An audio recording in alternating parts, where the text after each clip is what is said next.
the process capability indices. CP and CPK are nothing but the process capability indices.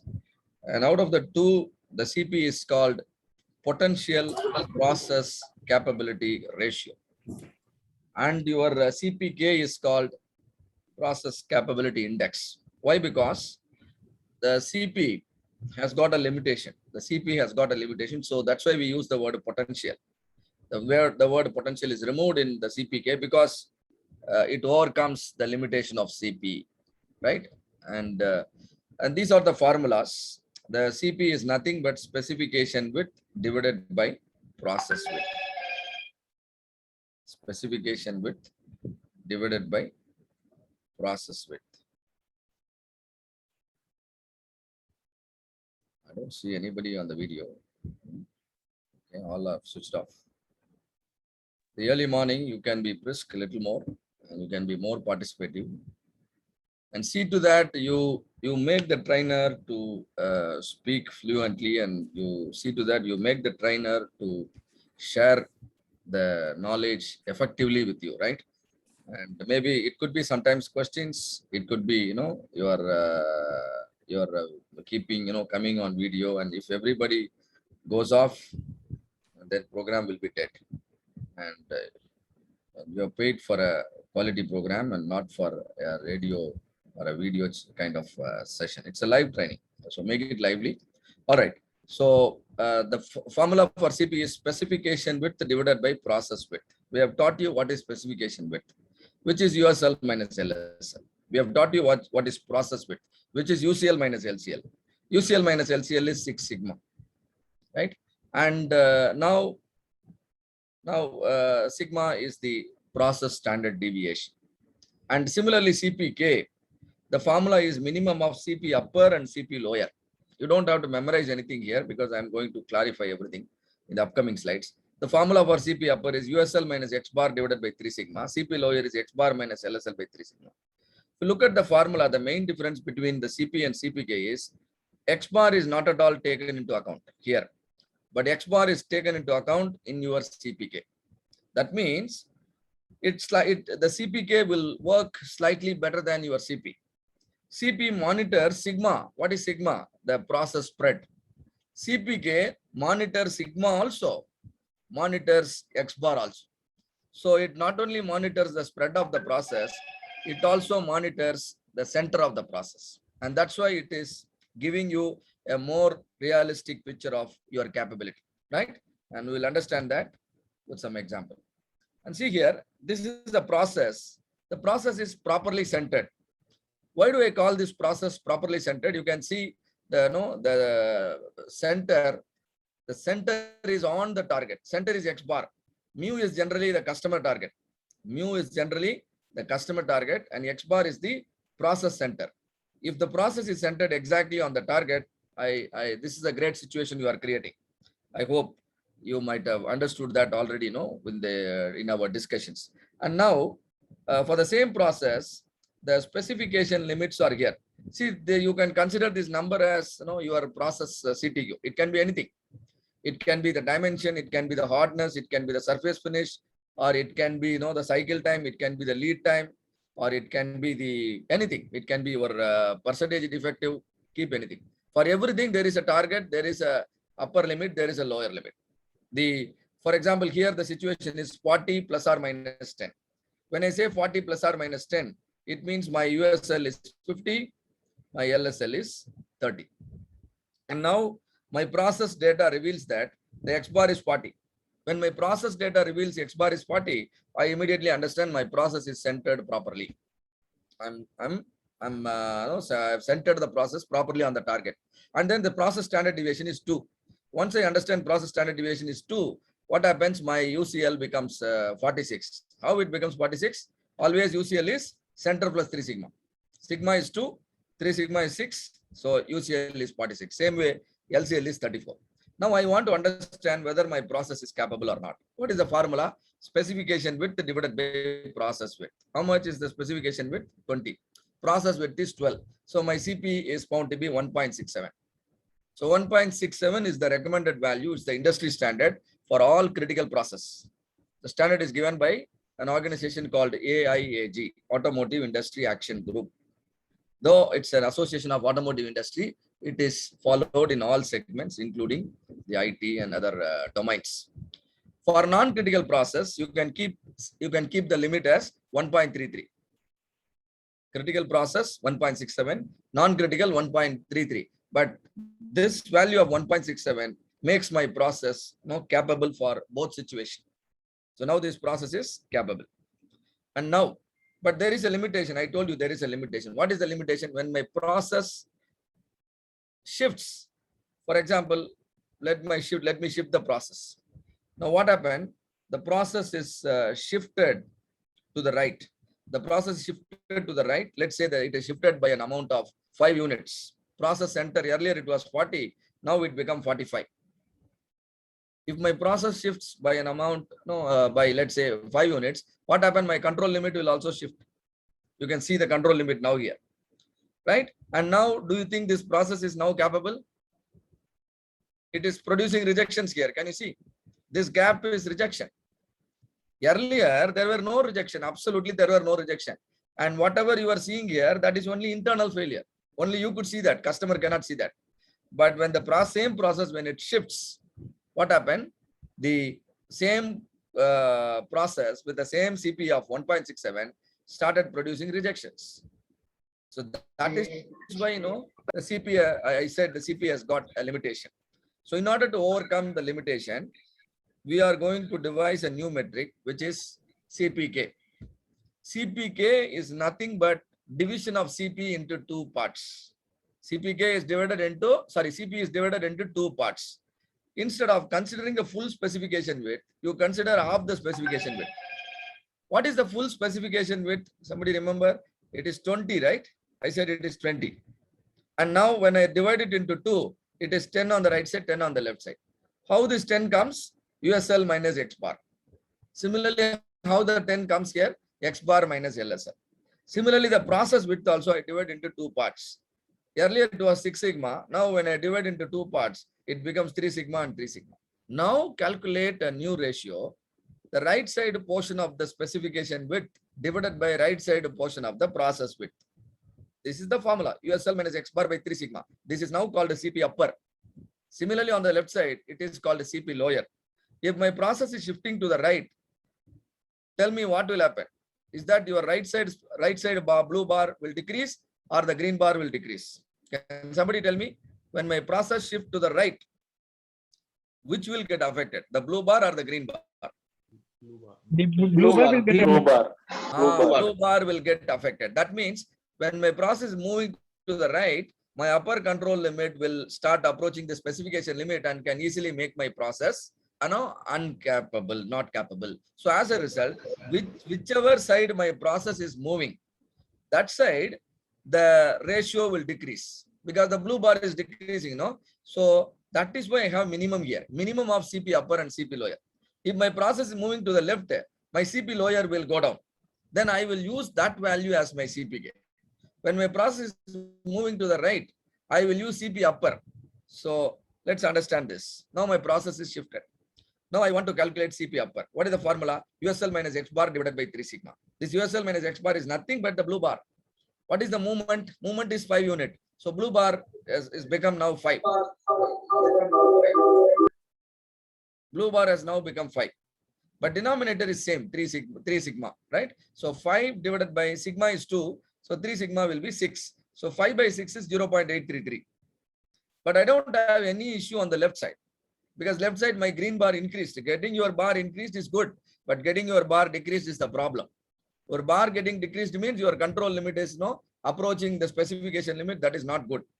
So CP lower is X bar minus LSL by 3 sigma. That is nothing but 15 by 6, 2.5. Now, which is telling me, helping me to understand the problem that is going on in my process? Upper or lower? Upper. And that's why I have the minimum here. Minimum of CP upper and lower. So the minimum value is 0.833. So 0.833 is the realistic picture of your capability. If you simply look at your CP and think that your capability is 1.66 or 67, you might go wrong because your process is shifted. Your real capability is only 0.833. So which is the best measure of the capability? CP or CPK? CPK is the best measure of the capability. Then why are we calculating CP? CP is giving us a clue that we can easily raise this value to 1.67. You can easily raise this value of 0.833 to 1.67 because your process has got the potential of 1.67. But why is it not operating at 1.67? The process center is shifted. If you somehow move the process center and make it properly centered, 0.833 will become what? 1.67. All of you are with me on this? Understood? CP and CPK? Sir, why will the process shift, sir? Process, why it shifts? So, what are you manufacturing in your company? HVAC industry. Okay. Refrigeration systems. Okay. So, you manufacture refrigerator, right? All right. So, let's say let us say your chiller unit, right? The freezer box. Freezer box, when I run it for 30 minutes, what is the temperature expected inside? Some value. Around 15 degrees Celsius. Okay, 15 degrees Celsius. So when I run it for 30 minutes, it has to reach 15 degrees Celsius. And so you have developed it in such a way, such a fashion, right? It should do 15 degrees Celsius. All right. But what happens in order to achieve the 15 degrees Celsius in 30 minutes? It depends on several other factors. Am I right? It depends on several other settings. If you are running the process, if the settings, anything over time will vary. You need to understand. Anything over time will undergo variation. You can't expect the same performance every day, every minute. There will be some variation. It can be any reason. So the settings, whatever you have done to ensure you get 15 degrees Celsius after I run the freezer box for 30 minutes will start slowly shifting. Instead of getting the 15 degrees Celsius in 30 minutes, it may take 40 minutes. Am I right? Yes. Or not? So you have to often check whether your process is working in the way it is designed, but it won't be. For example, let us take a very simple example. For example, let's say I run a lathe machine. I run a lathe machine and then I'm doing a turning job. And once I finish the turning, the diameter what I get is 50 mm. After turning, the diameter I get is 50 mm. I'm running the lathe from morning till evening. So morning workpiece, first piece, when I check it, it is 50 mm. And now without changing any settings, afternoon, I get a piece. Do you think I will still get the same 50 mm? No. No, sir. It may be sometimes 50.2 or sometimes it is 49.8. Why that small change happens? You have set it for 50 only. Why is it changing? If you set it, it should give 50 only. That is our expectation. But reality is always different from expectation. Whatever we expect to happen tomorrow, that won't happen.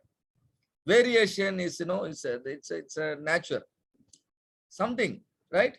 But if seriously somebody disturbs your process, then that will become a special cause, right? So what will happen over time? Your process will tend to deteriorate. Though you have set the 50 in the morning, in the afternoon it could be 49.8. Then in the evening it could be 49.5. Now how much distance your process moved? 0.5 mm. Now what is your job now? You have to again take it to 50, isn't it? So now do you understand how are you able to move your process and how are you able to make your process centered properly? You are adjusting the setting, isn't it? So Yes. there are several possible ways for variation to happen. If I change the operator after 2 hours, do you think my diameter will still be 50 mm? This operator, No. the way he handles the machine, other operator, the way he is going to handle the machine, that could be different. So my process has number of chances, opportunities for failure will be more. You have to have control mechanism, right? And so always process can shift.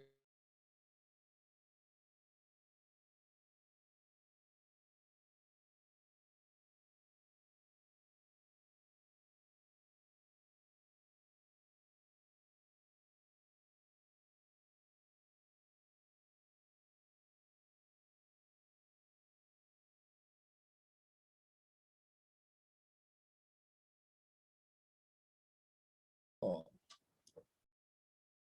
I think, am I properly audible? I think my internet connection is.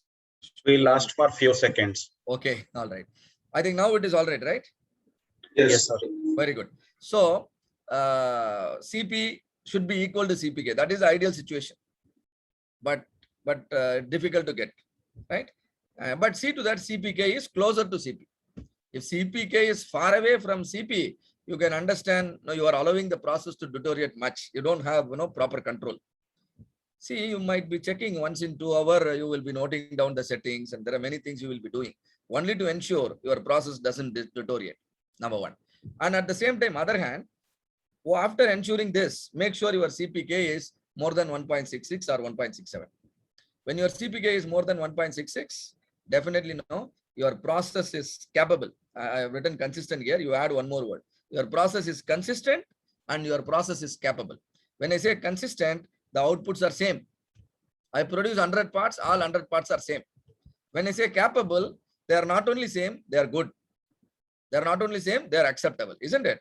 When I say consistent, it can be consistently good or it can be consistently bad. That is what CP is telling you. CP is just telling you your outputs are consistent. It doesn't mean they're all good. It can be consistently good or it can be consistently bad. What do you want?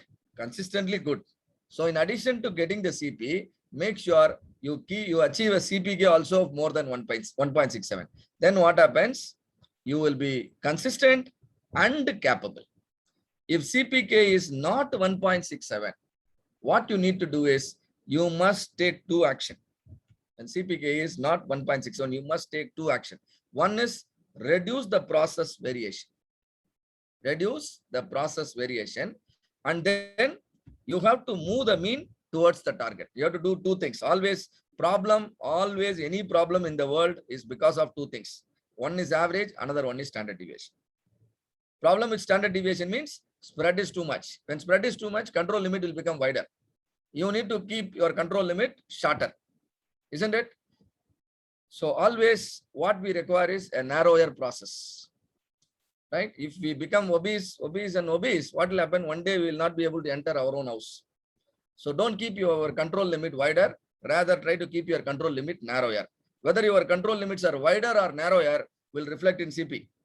Whether your process is centered on the target or not will reflect in CPK. Ultimately, we are trying to monitor both standard deviation and the average. Take care of the standard deviation, take care of the average, they will take care of your customer requirement. And now always you can do some calculations. I have already shared one Excel file. Please, anything we are sharing, open it and put your hands at least once. Minitab also, Excel file also. Otherwise, your learning will be incomplete. You could listen to our fancy lectures and then finally, you will become unproductive in the project. You have to put your hands to learn, right? So, for example, a process reimbursement firm, KPO processes reimbursement for their customer. The time to process a refund claim is 30 minutes. That means any reimbursement claimed, it should be closed in 30 minutes. So USL is 30 minutes. USL is 30 minutes. And okay, customer expectation is, it should be completed within 30 minutes. Compute the CPCPK. The mean transaction time is this much, standard deviation is this much. Mean is known, standard deviation is known. Now you can understand the CPCPK. So USL is 30, LSL is 0, mean means X bar, standard deviation means sigma. Substitute in it, CP equal to 0.838. You are getting a very low CP value. What do you understand out of this?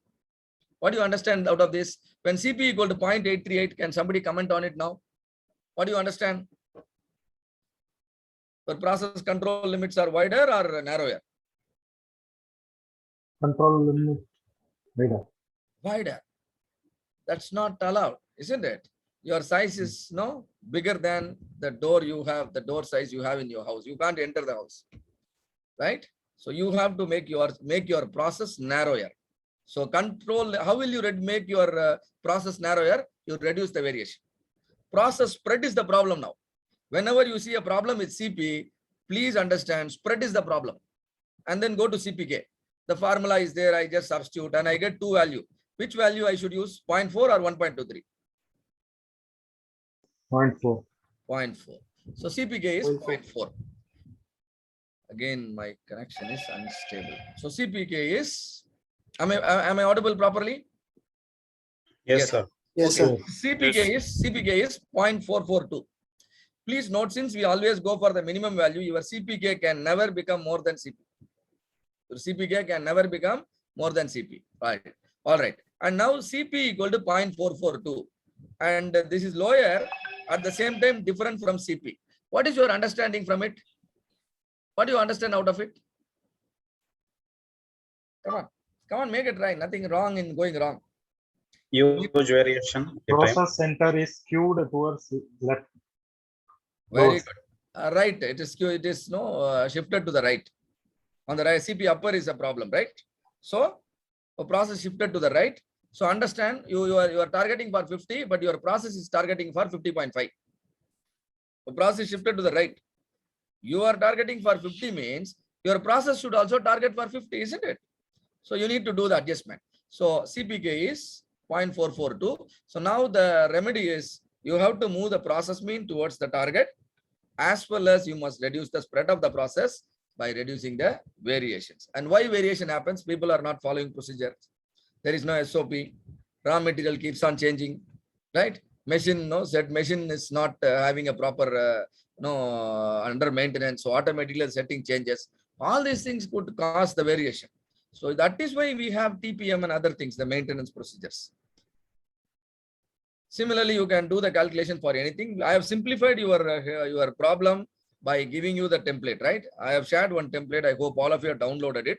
Similarly, RKSR is also helping you with a lot of templates. So that template, you feed the value, that will give you the CPK. And here CP equal to 2.22, CPK equal to 0.66. Now, which is the problem? Spread is the problem or center is the problem? Spread is the problem or center is the problem? Center. Center. Center is the problem. So move the center, make your process target correctly. You want to hit the target, but you are not able to hold the gun in the correct position. Centering is the problem. Unless and until you hold it correctly, you can't hit the target, right? And then once you start hitting the target, you must consistently hit the target because the demand is huge. It is not that you hit once and then leave it. No, business doesn't end there. You need to hit continuously, right? So whether you consistently hit the same target, that reflects in your CP. Whether you hold the gun correctly, that reflects in your CPK. Both are important. And this is an example with the extrusion die. And again, you are given with the USL, LSL, and then you are given with the X bar and sigma. And I calculate the CP is 1.11, CPK is 1.55. And now this is fundamentally wrong. Fundamentally wrong. CPK cannot be 1.55. CPK cannot be more than CP. I picked up wrongly. What is the mistake I did? I should have taken 0.66. 0.66, right? So CPK is 0.66 and CP is 1.11. That means both are problem. Spread is a problem, and then my center is also a problem. And now tell me, CP equal to 0.94, CPK equal to 0.33. Process is clearly not capable. And now what action is needed? What action is needed to improve the capability? Process to be centered. Process to be centered enough. That's good enough. Variations to be Variation to be minimized. Yeah, variation to be process has to be to change all the setting. After changing, after bringing back the required setting, monitor the process strictly. Every 1 hour you have to go to the spot and then see, because people are allowing more variation. I don't know what is causing the variation. You are the best expert in your field. You have to look at your process. You stand in front of your process, then for half an hour continuously, then you get to know what is going wrong. All right. So capability of a process can be measured in terms of traditional yield, first pass yield, throughput yield. And look for a higher first pass yield and look for a higher throughput yield. Don't settle with traditional yield. That will not give you the real picture, right? And defects also problem. Rework is also a problem. You need to understand, right? And first pass yield is the probability that a process can produce a good output without making any defect. Right at the first time, everything is happening the way it is to be. And DPMO stands for defects per million opportunity. This metric can be used for measuring the capability of a process where your output is measured in discrete units. You are counting the problem. You are not measuring the problem, right? When you are measuring, you have CP/CPK. CP compares the process width with the specification width. However, CPK compares the process mean with respect to the customer target in addition to comparing the spread of the process with the specification. For a critical process, any process, CP must be equal to CPK because we want our process to be centered on the target. And then CPK should be more than 1.67. If CPK is more than 1.67, automatically CP will be more than 1.67. Similarly, for non-critical process, the value should be at least 1.33. That means when I say 1.33, we are aiming for an additional cushion of 33%. Why additional cushion of 33%? Over time, capability always comes down. Over time, capability always comes down. So we always give an additional cushion of 0.33, that is 33% for non-critical process. We give an additional cushion of 67% for critical process. When you give 100% cushion, that means you are making your process doubly capable. When you make your process doubly capable, your process is Six Sigma process. Any questions? So that's it. This completes the